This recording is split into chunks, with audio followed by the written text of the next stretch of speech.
Your brass nozzle just turned your $40 carbon fiber spool into a pile of inconsistent garbage. Here's how to pick the right nozzle before that happens again. For standard filaments like PLA and PETG, brass is still king in 2026.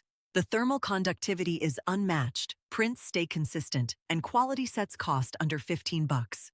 But the moment you load carbon fiber or glow in the dark, a brass nozzle can wear from 0.4 millimeters to 0.48 in a single spool. That's game over for print quality.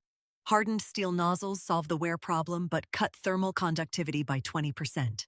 You'll add 10 to 15 degrees to your temps at high speeds. For occasional abrasive printing, nickel-plated copper splits the difference nicely.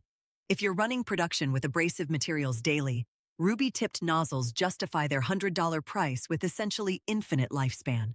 One critical warning: verify your Hardened compatibility before buying. V6, Volcano, and MK8 threads are not interchangeable. Check the full guide at NozzleDown.com, link in the description.